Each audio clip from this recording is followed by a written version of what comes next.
Hello, hello, hello, family. This is Gina with Bijou Noir. You are tuned into the Blackness. I'm very happy to be here with you guys tonight. As you can see, it's going to be a very interesting, hopefully respectful conversation. We're going to talk about the social distancing between, the diaspora, the immigrants that come to America, and the African Americans.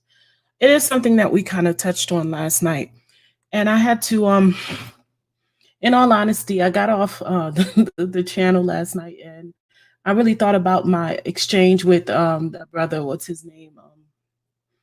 Something dog. I apologize if I forgot the full name, but just the exchange itself had me thinking, and it also a couple of other things came up last night too that also made me think. And to Wendy's request, I thought it would be a good idea to really get into it tonight. As you can see, there's so much going on today. I want to thank everybody for their prayers and wishes for what's happening in Haiti as far as the earthquake. Man, it seems like Haiti cannot catch a break, right? But I have to say there's something really peculiar going on that island, and man, we all need to keep watch. But I did reach out to my family, those the people that are related to me in Haiti, and it seems like they're all fine. For the most part, it happened in the south part of Haiti. Lots of people are so devastated, and right now we should all just keep them in prayers. That being said, let me get back on topic in reference to the social distance between the diaspora or the immigrants and the African Americans. And I don't need to, and I don't mean to pick on the African Americans in particular, but I feel like it's something that we need to address one thing at a time. There's an issue or a way that the Caribbeans feel, and there's a way that the Africans feel, and there's also a way that our brothers and sisters in America feel. And they're all, we're all crossing each other in the way we're feeling. But what I would like to really get into is to try to give everybody an opportunity, and even myself, an opportunity to be honest about what it is that we're truly feeling and what it is that is the distancing factor. What has got us other than the obvious, which was that thing that happened to us all, and it wasn't by mistake. Slavery was something that did not just impact those of us that were taken off the continent. It definitely impacted people on the continent as well. There was a seasoning process that happened to us, however, those of us that were taken off the continent, and that seasoning process took away a lot of our, cultural identity, our language, our a lot of the ways that we did things. Even our brothers and sisters were snatched from us and sent in different directions.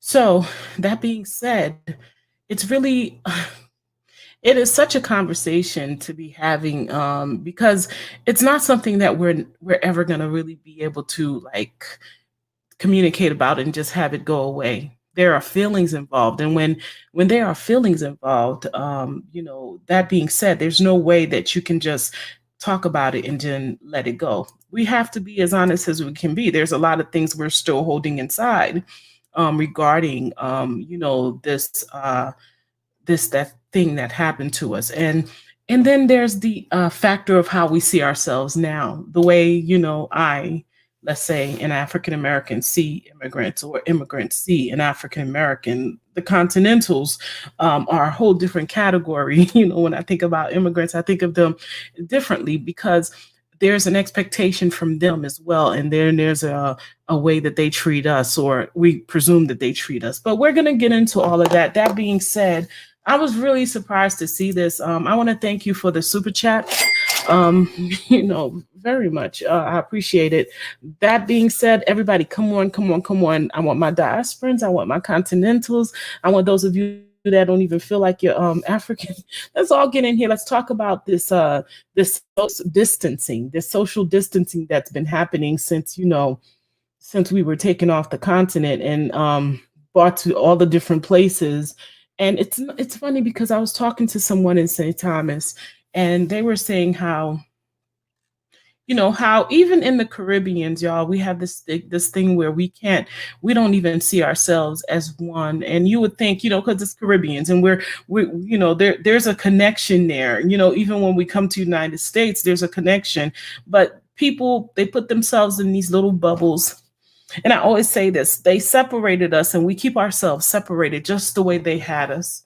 And a lot of us think that that is strength, that our divisiveness and our division is our individual strengths.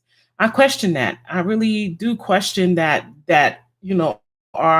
divisiveness and our not being one or unifying as one is a strength. But there are a lot of people, and it's funny, I spent a lot of time today because I had to come up with this discussion in one day. And it is something that I've not been trying to touch on for a very long time, because to be honest with you, for me, the only answer to all of the things that we have gone through and continue to go through, and the distancing between us, is unity.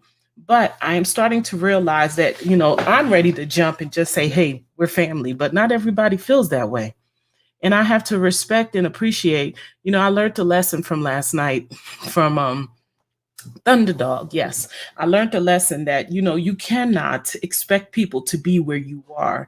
It's not right. It's not fair. And it's not even intelligent to think that just because you're standing in the place that you're standing in, that other people are going to be in that same space. That's not true. So, I had to come to terms with that. And this conversation right here, I think, has a lot to do with that. Some of us are still standing in a place of hurt.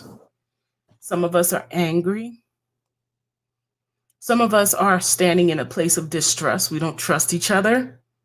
Some of us have, we look at the situation and we're like, look at how they treat themselves. And some of us think we're standing in a place of, some of us do think we're better than others, because some of us don't realize what, has happened on the other side, or we don't care because we're some of us are just taking advantage of the privileges, that